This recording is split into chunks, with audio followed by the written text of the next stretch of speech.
لله حمدا كثيرا كما أمر ونشهد أن لا إله إلا الله وحده لا شريك له في الخلق والأمر ونشهد أن سيدنا وسندنا محمدا عبده ورسوله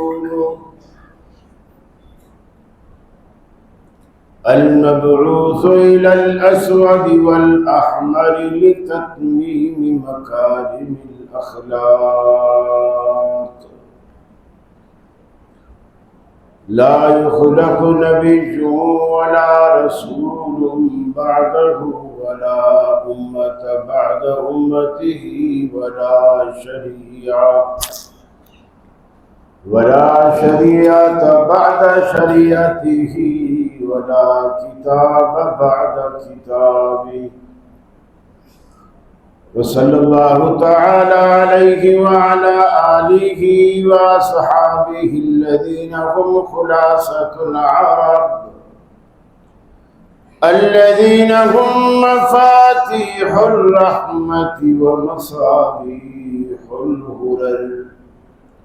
أعوذ بالله السميع العليم من الشيطان الرجيم. بسم الله الرحمن الرحيم. يا أيها الذين آمنوا اتقوا الله وكونوا مع الصادقين.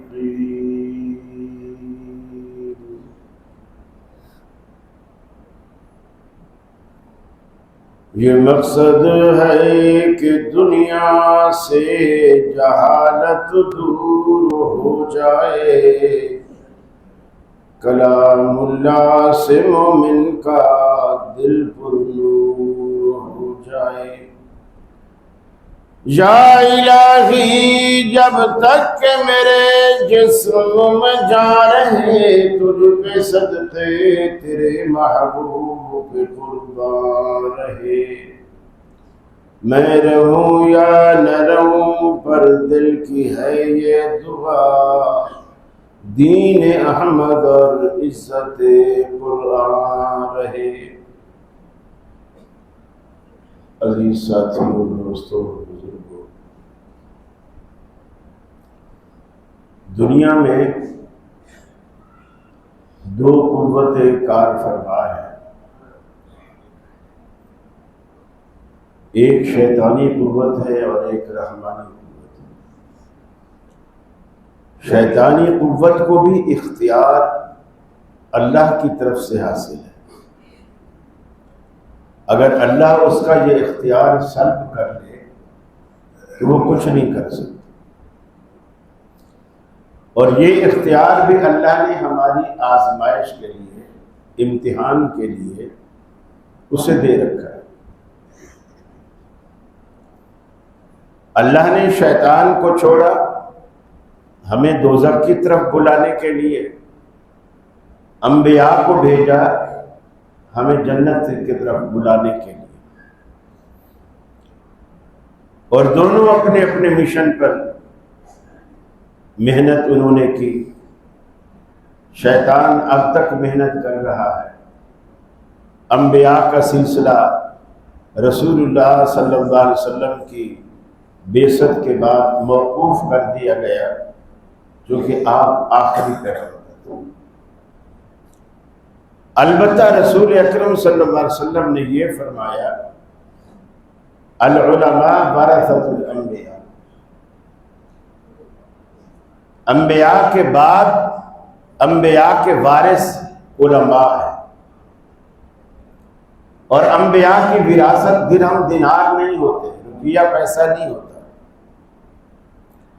انبیاء کی وراثت علم ہوتا ہے، دین ہوتا ہے، اور علماء وہ علم حاصل کرتے ہیں جس کی بنیاد پر انہیں کہا جاتا ہے کہ یہ انبیاء کے وارث ہیں۔ تو انبیاء کی موجودگی میں اللہ تعالیٰ جو کام انبیاء سے لیتا تھا، ان کے بعد آج وہ کام اللہ تعالیٰ علماء سے لیتا ہے۔ اللہ نے آپ کے لیے صراط مستقیم کا راستہ آسان ضرور کر دیا ہے، یہ اب آپ کو سوچنے کی ضرورت ہے، تحقیق کی ضرورت ہے۔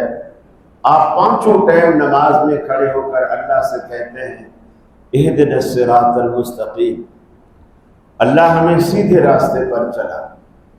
لیکن ذہن میں یہ بھی آپ کے ہونا چاہیے کہ جو سیدھا راستہ، جو صراط مستقیم میں اپنے رب سے باوضو ہو کر، قبلہ رخ ہو کر، ہاتھ سینے پر باندھ کر اللہ سے پانچوں ٹائم مانگتا ہوں، وہ صراط مستقیم ہے کیا؟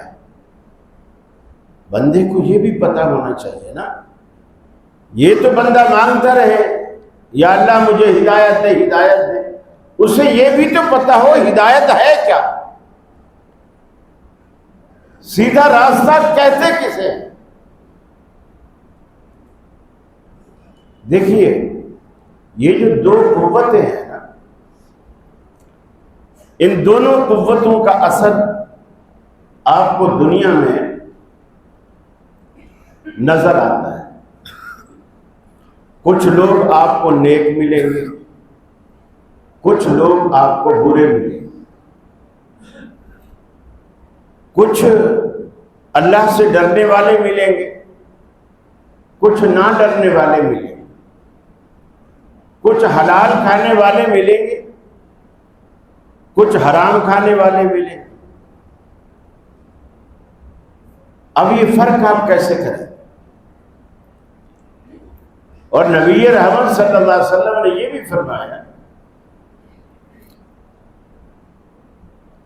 کہ جو بندہ جس سے محبت کرتا ہے اور جس کی صحبت اختیار کرتا ہے، قیامت والے دن اللہ اس کو انہی کے ساتھ اٹھائے گا۔ اب آپ اس حدیث کو معمولی نہ سمجھیں۔ جو بندہ جس سے محبت رکھتا ہے، جس کی صحبت اختیار کرتا ہے، قیامت والے دن اللہ تعالیٰ اس کو اسی کے ساتھ اٹھائے گا۔ بہت بڑی بات ہے۔ یہ بھی ہمیں فیصلہ کرنا ہے کہ ہم قیامت والے دن کس کے ساتھ اٹھنا چاہتے ہیں، اور جب ذہن یہ فیصلہ کر لے، دنیا میں پھر آپ کو دوستی انہی سے رکھنی ہے جن کے ساتھ آپ اٹھنا بیٹھنا، آخرت میں جنت میں جن کا ساتھ آپ کو چاہیے، زندگی میں دوستی اسی سے رکھیں۔ حضرت معاذ رضی اللہ تعالی عنہ رسول اللہ صلی اللہ علیہ وسلم کو وضو کروا رہے ہیں، لوٹا ہاتھ میں ہے اور ہاتھوں پہ پانی ڈال رہے ہیں، آپ وضو فرما رہے ہیں۔ اس دوران حضرت معاذ نے کہا کہ انی لا احبک یا رسول اللہ صلی اللہ علیہ وسلم، اللہ کے رسول میں آپ سے بہت محبت کرتا ہوں۔ ہم بھی کہتے ہیں، بلکہ ہم 4 قدم آگے بڑھ کے ہم تو جی عاشق رسول ہیں، محبت تو بہت پیچھے رہ گئی، ہم تو عاشق رسول ہیں۔ لیکن اس شخص کے رتبے کے کیا کہنے جس کو اللہ کا رسول کہے کہ میں تم سے محبت کرتا ہوں۔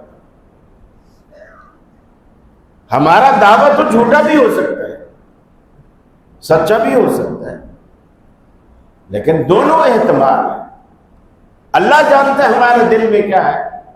میں دنیا کو دکھانے کے لیے کہہ رہا ہوں کہ مجھے اللہ اور اس کے رسول سے محبت ہے، یا واقعی مجھے محبت ہے۔ لیکن جس کو اللہ کا رسول کہے کہ مجھے تم سے محبت ہے، اللہ کا رسول تو ہماری طرح اوپر سے نعوذ باللہ دل میں کچھ اوپر کچھ ایسا تو نہیں کہے۔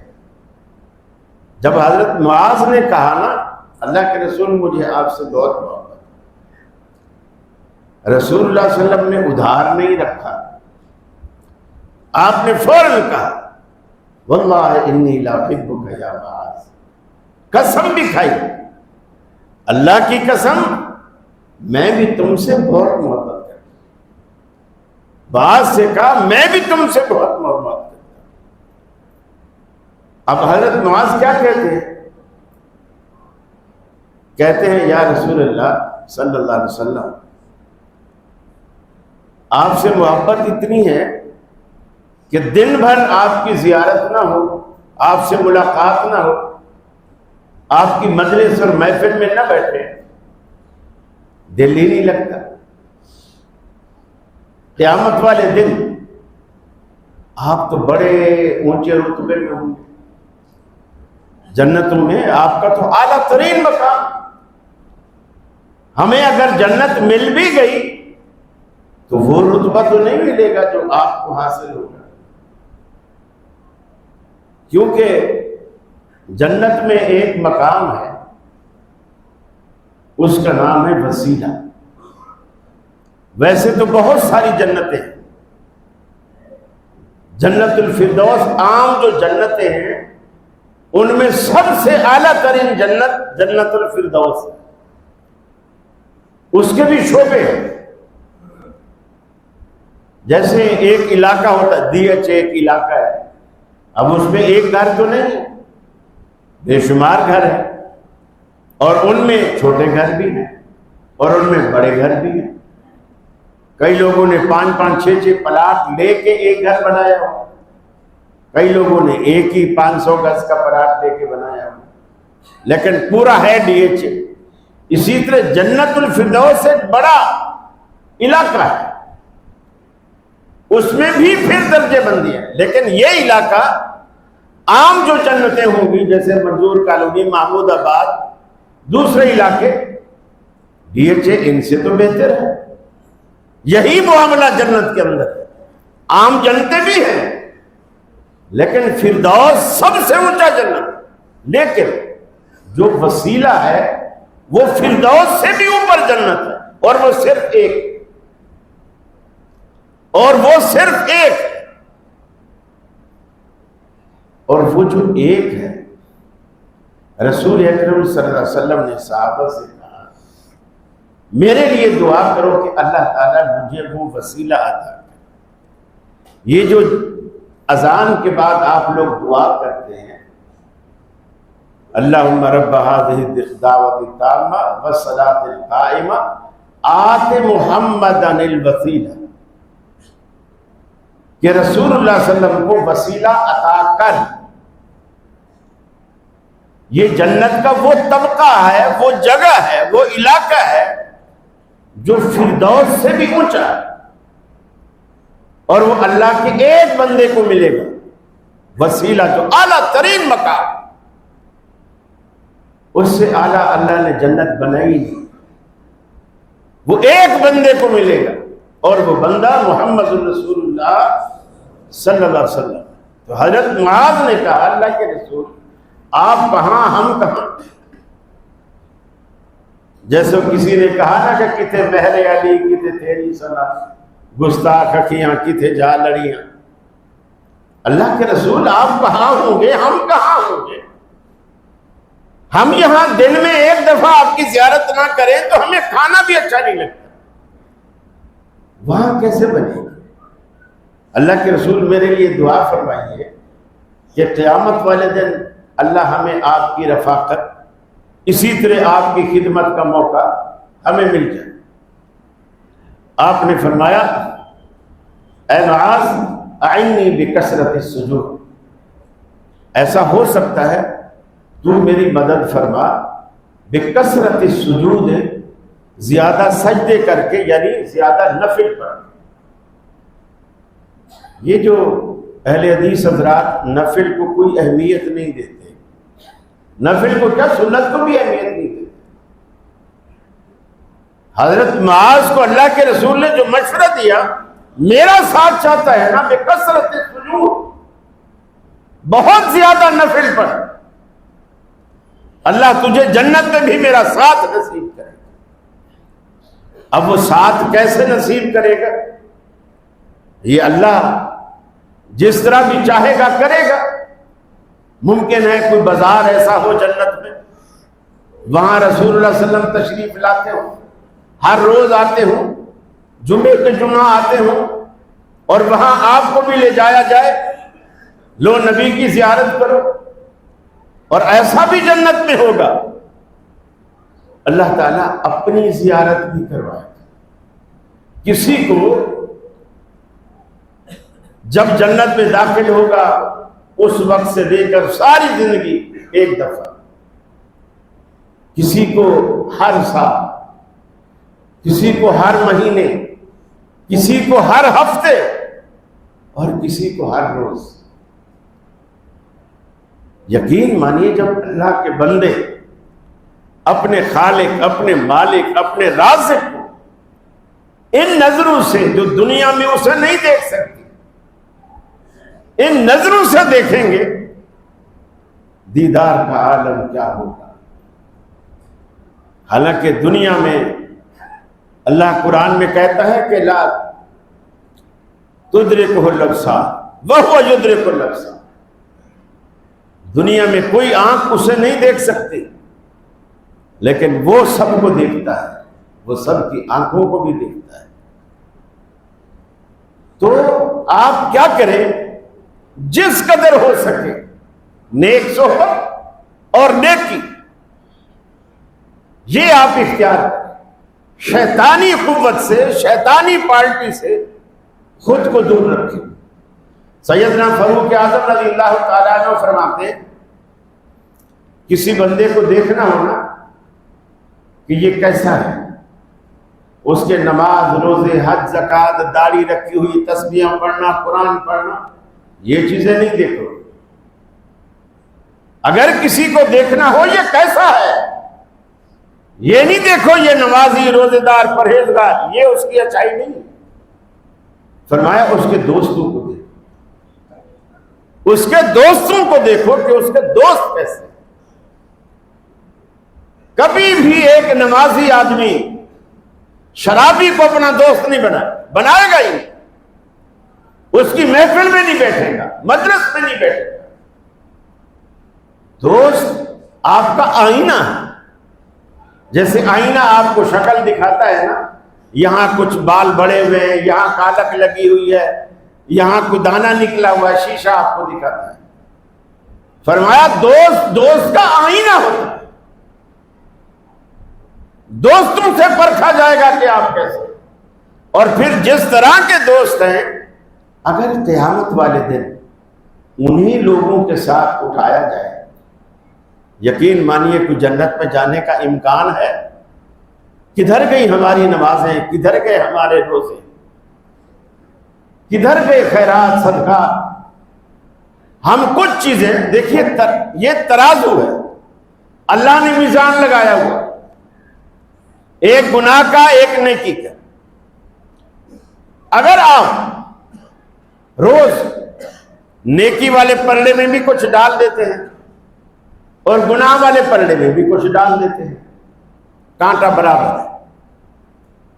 کبھی ایسا بھی ہوتا ہوگا گناہ دو چار زیادہ ڈل گئے، آج نیکی کچھ کم ڈل گئی تو گناہ والا پلڑا نیچے ہو جائے گا، یعنی وہ وزنی ہو جائے گا، نیکی والا ہلکا ہو جائے گا۔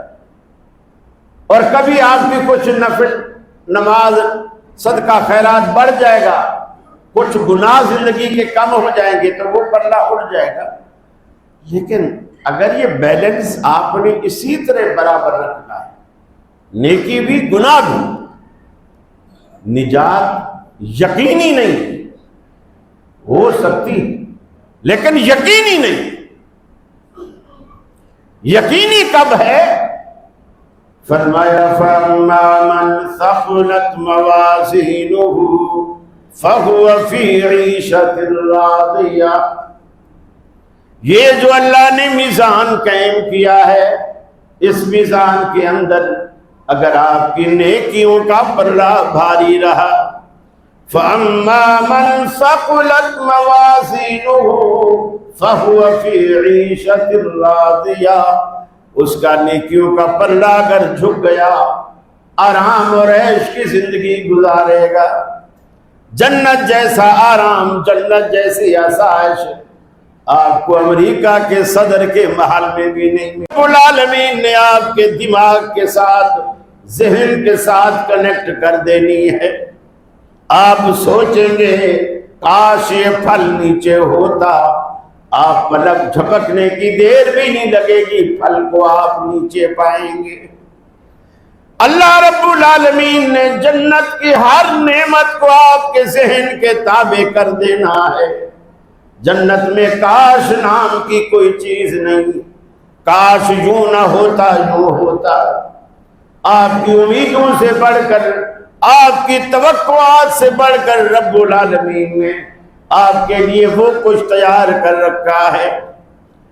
اور اگر آپ گناہوں کے پلے میں روز کچھ ڈالتے رہے، روز ڈالتے رہے، فَأَمَّا مَنْ خَفَّتْ مَوَازِينُهُ فَأُمُّهُ هَاوِيَةٌ، اگر کسی کی نیکیوں کا پلڑا ہلکا ہو گیا، یعنی گناہ کا پلڑا بھاری ہو گیا، فَأُمُّهُ هَاوِيَةٌ، اس کا ٹھکانہ دوزخ ہے، اس کا ٹھکانہ دوزخ ہے.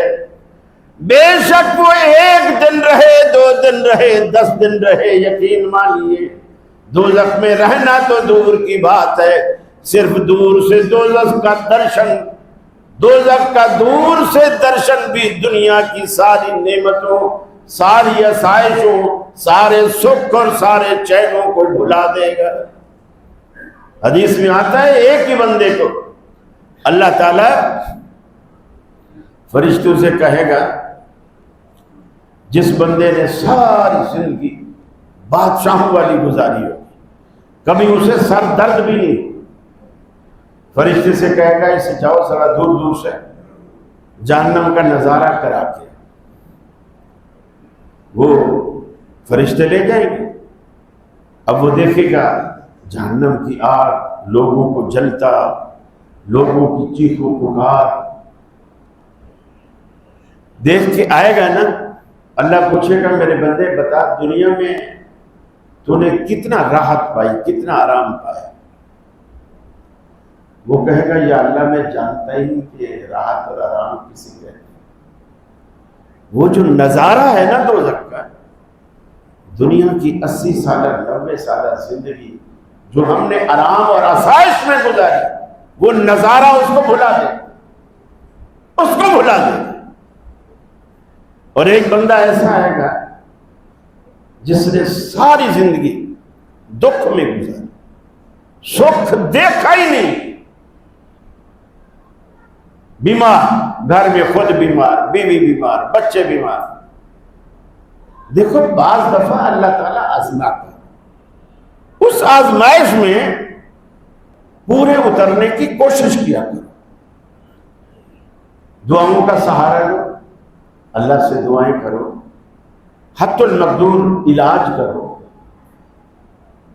لیکن یہ سمجھ بیٹھنا میرے گھر میں جن گھس گئے، میرے گھر میں یہ ہو گیا، میرے گھر میں وہ ہو گیا. مولوی میں تو چاندی نکل آتی، وہ ایسا ڈرائیں گے، ایسا ڈرائیں گے کہ پتہ نہیں کیا ہو گیا اس کے ساتھ. اور وہ مولوی، میں دعوے سے کہتا ہوں، وہ مولوی جب خود بیمار ہوتا ہے ہسپتال میں تمہیں کہتا ہے بوتل لے کر میرے پاس آؤ، خود بیمار ہوتا ہے تو ہسپتال جاتا ہے. آپ نے کبھی اس سے بھی نہیں سوچا کہ وہ بوتل خود کیوں نہیں پی لیتا جو ہمیں پلاتا ہے؟ خود کیوں نہیں پی لیتا؟ اللہ کے بندو، اپنی توحید کو، عقیدے کو راسخ کرو، سمجھو.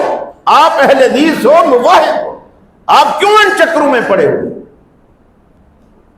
نبی مکرم نے 23 سالہ دور نبوت کی زندگی میں، حالانکہ اگر آپ یہ کام کرتے تو آپ کی دکان ان راکیوں سے زیادہ چلنی تھی، کیونکہ وہ اللہ کے رسول تھے.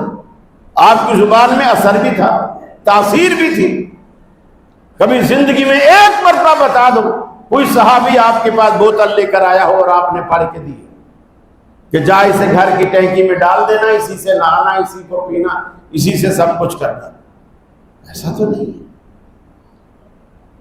اب آپ دنیا میں ہم جو کچھ کر رہے ہیں، اب وہ آدمی ساری زندگی دکھ دیکھ کے گیا، سکھ دیکھا ہی نہیں، روزگار کی بھی اس کو فکر ہے، گھر میں فاقے ہیں، غربت ہے۔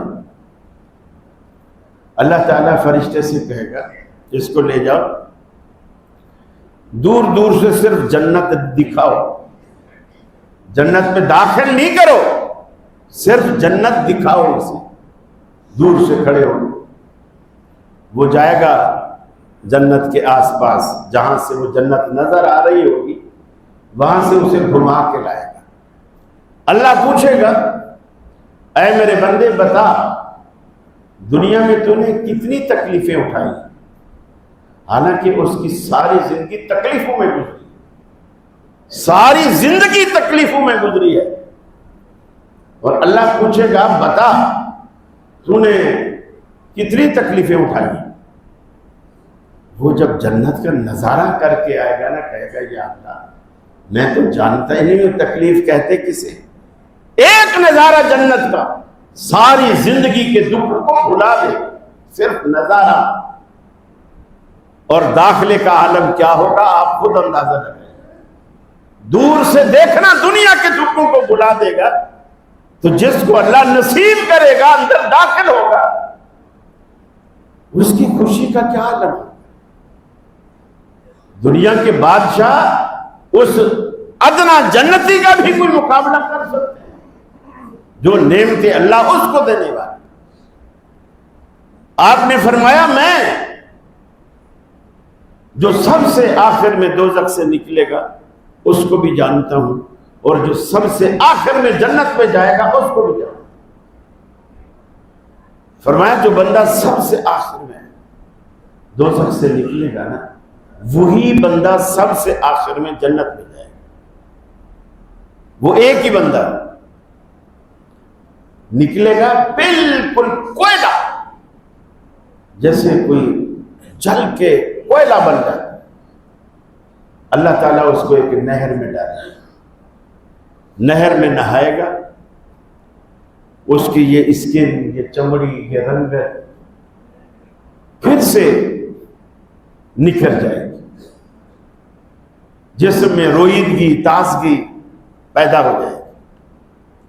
اللہ جہنم کے دروازے پر کھڑا کر، منہ اس کا جہنم کی طرف، پیٹھ اس کی جنت کی طرف کھڑا رہے، کچھ سیک بھی آتا رہے گا، بدبو بھی آئے گی جہنمیوں کی، چیخ و پکار بھی سنے گا۔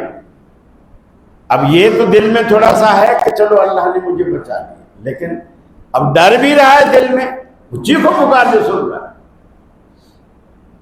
اللہ سے کہے گا یا اللہ اگر اجازت ہو تو پیچھے جنت کے دروازے کی طرف منہ کر لوں۔ اللہ بولے گا اور تو نہیں مانگے گا، کہ نہیں یار یا اللہ اور نہیں مانگا۔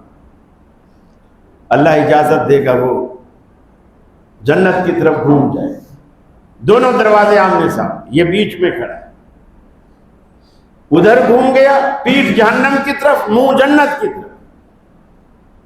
اب جو جنت میں اندر دیکھے گا کہ یا اللہ باہر کھڑا ہوا دیکھ رہا ہوں، تھوڑا وہ وہاں باغیچے تک جانے دیں۔ اللہ کہے گا اور تو نہیں مانگے گا۔ اصل میں یہ انسان کی فطرت ہے۔ آج سائیکل ہے، موٹر سائیکل کی خواہش کرتا ہے، موٹر سائیکل ہے گاڑی کی خواہش کرتا ہے، گاڑی ہے لیکن نئے ماڈل کی اور اونچی گاڑی کی خواہش کرتا ہے۔ یہ انسان کی فطرت ہے۔ اب وہ جو باغ دیکھے گا وہاں تک چاہے گا، آگے دیکھے گا وہاں تک چاہے گا۔ آخر جب کئی دفعہ ایسا ہونے کے بعد جنت میں کافی اندر آ جائے گا، اللہ کہے گا میرے بندے، اور حالانکہ حدیث میں یہ بھی آتا ہے جب وہ دوزخ سے نکالا جائے گا نا، دل میں یہ سوچتا ہوگا کہ پتہ نہیں میں تو اب سب سے آخر میں نکلا ہوں، جنت میں کوئی پلاٹ خالی ہے کہ نہیں۔ انسانی فطرت ہے، ہمارے یہاں ہوتا نا پہلے آؤ پہلے پاؤ، اب یہ تو آیا آخر میں، دل میں سوچ رہا ہے پتہ نہیں میرے لیے جنت میں کوئی جگہ خالی ہے کہ نہیں۔ جب وہ جنت کے اتنی دور اندر جا چکا ہوگا، اللہ تعالیٰ اسے کہے گا میرے بندے تو جہاں سے چلا ہے اور دائیں بائیں اور آگے جہاں تک تیری نگاہ جا رہی ہے، یہ جنت کا سارا رقبہ، ساری نعمتیں میں نے تیرے لیے بچا کے رکھی، تیرے لیے رکھی تھی۔ اتنی بڑی جنت جو اس کو مل رہی ہے جو جنت میں سب سے آخر میں داخل ہو۔ آپ اندازہ لگائیں اگر اللہ آپ کو پہلے داخل کرے کیا کچھ دے گا، لیکن اس کے لیے آپ کو دنیا میں یہ کرنا ہے کہ اللہ نے جو قوتیں رکھی ہیں، جو پارٹیاں رکھی، آپ نے شیطانی پارٹی کو خیر بات کہنا ہے، اس سے نہ دوستی رکھنی ہے، نہ صحبت اختیار کرنی ہے، کچھ نہیں کرنا۔ ورنہ اگر آپ ایک قدم ادھر ایک قدم ادھر، کہتے ہیں نا دو کشتیوں پہ بندہ سوار ہو تو ڈوبتا ہی۔ آپ ایک کشتی پہ سوار ہو اور وہ نیک لوگوں کی کشتی۔ حدیث میں آتا ہے کہ ایک بندے نے 99 قتل کیا،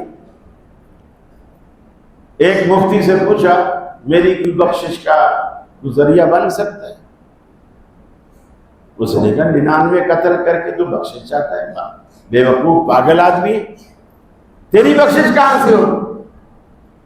اس نے اسے بھی قتل کر دیا۔ دیکھیے فتوے میں بھی احتیاط برتنی چاہیے، مفتیوں کو فوراً جلد فتویٰ نہیں دینا چاہیے۔ اس نے اسے قتل کر دیا، مفتی 100 قتل پورا کر دیا، مفتی سمیت 100 قتل پورا کر دیا۔ اب 100 قتل ہو گیا تو دوسرے مفتی کے پاس گیا، اس کو کہنے لگا کہ میں نے 100 قتل کیا ہے، کیا اب میں توبہ چاہتا ہوں، میرے لیے کوئی صورت ہے؟ اس نے کہا بالکل صورت تو ہے، لیکن اس کے لیے تجھے کچھ قربانی دینی پڑے گی۔ جی بولو، میں قربانی دینے کو تیار ہوں۔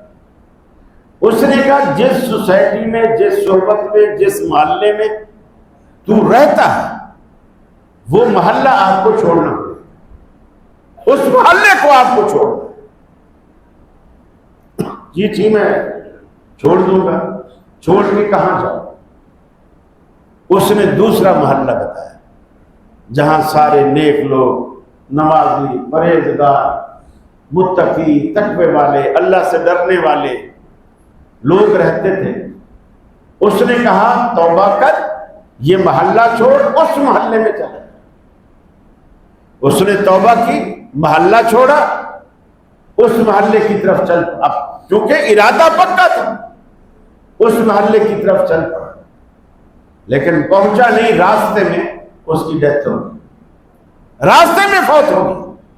گرا اور گرتے ہی اس نے ہاتھ اپنے اسی محلے کی طرف آگے پھیلا دیے، جیسے وہ رینگ کے آگے جانا چاہتا ہے، لیکن زندگی نے مہلت نہیں دی۔ فرشتے آ گئے، جنت والے بھی، دوزخ والے۔ جنت والے کہیں یہ توبہ کر چکا ہے، ہم جنت میں لے جائیں گے۔ بعض دفعہ دیکھو اللہ تعالیٰ بھی، حالانکہ اللہ کو سب پتہ ہے اسے جنت میں ڈالنا ہے، دوزخ میں ڈالنا ہے، وہی ایک فرشتے بھیج دیتا، لیکن ہمارے لیے عبرت کا سامان تیار کرتا ہے۔ جہنم والے آ گئے کہ نہیں 100 بندے کا قاتل ہے، ہم دوزخ میں ڈالیں گے۔ جنت والے آ گئے، نہیں اس نے توبہ کر لی، ہم جنت میں لے جائیں گے۔ فرشتوں کا ہو گیا جھگڑا۔ اللہ نے کیا فیصلہ کیا؟ اللہ نے کہا ایسا کرو، اس کا جو برا علاقہ ہے جہاں سے اس نے ہجرت کی ہے، اور جو نیک علاقہ ہے جس کی طرف ہجرت کر کے یہ جانا چاہ رہا تھا، ان دونوں کے مابین پیمائش کرو، اگر تو یہ برے علاقے کے قریب ہے دوزخ میں لے جاؤ، اور اگر نیک علاقے کے قریب ہے تو جنت پہ لے جاؤ۔ جب فرشتوں نے پیمائش کی تو وہ بالکل سینٹر تھا، یعنی دونوں طرف فاصلہ برابر ہے، جہاں وہ گرا وہ دونوں طرف فاصلہ برابر ہے، صرف وہ حصہ زیادہ تھا جو گرتے وقت اس نے ہاتھ آگے پھیلا ہے، اس علاقے کی طرف، کندھے سے لے کر یہاں تک کا جو ایریا ہے وہ اس کا نیک علاقے کی طرف زیادہ تھا، باقی برابر۔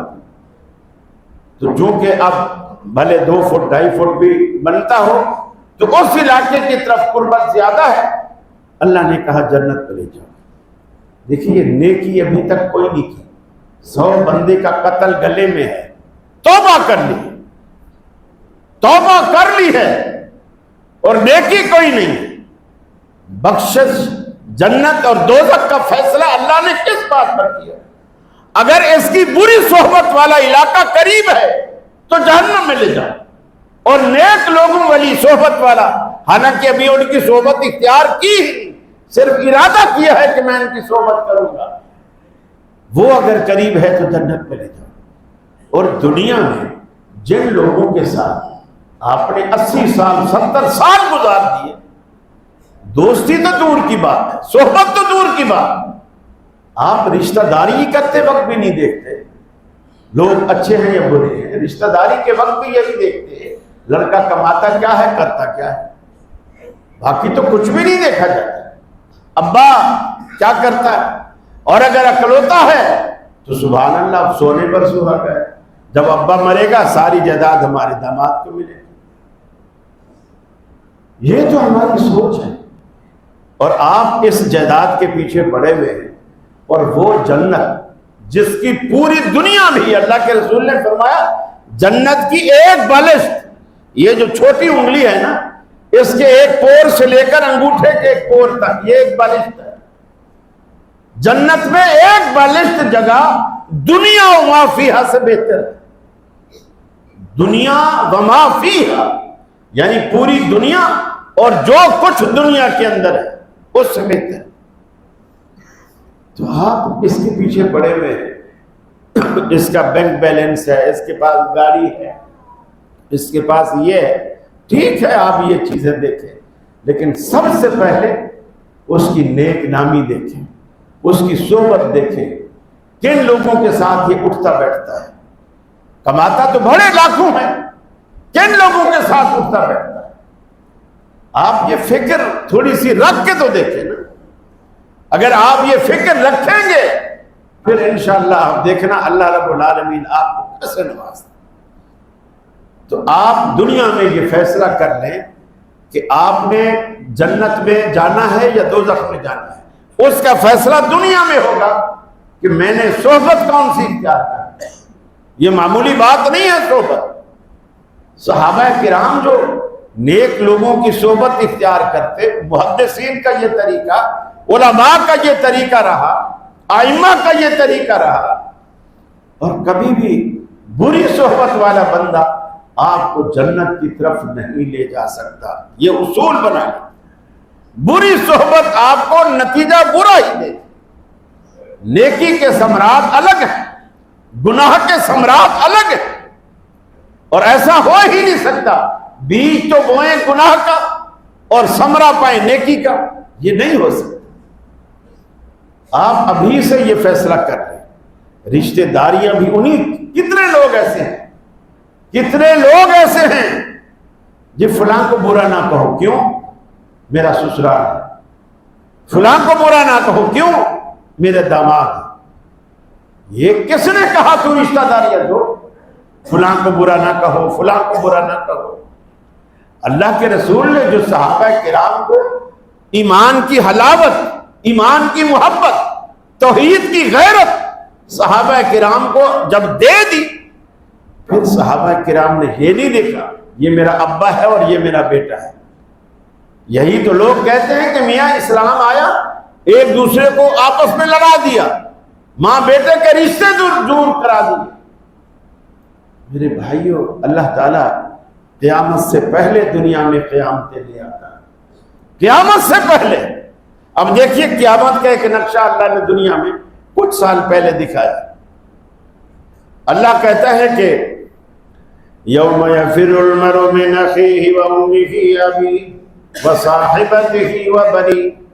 قیامت کا دن اتنا کڑا دن ہوگا, باپ بیٹے سے, بیٹے ماں سے, بھائی بھائی سے, دوست دوست سے, اولاد والدین سے, سب دور بھاگیں گے, کوئی کسی کی پرواہ نہ کرے گا. اللہ نے دنیا میں آج سے کچھ سال پہلے کرونا کی شکل میں رب العالمین نے دنیا پہ قیامت برپا کی۔ باپ بھی اس کمرے میں نہیں جاتا تھا جس کمرے میں کرونا کا مریض بیٹا موجود ہے، حتیٰ کہ مرنے کے بعد بھی لوگ کفنانے کے لیے، دفنانے کے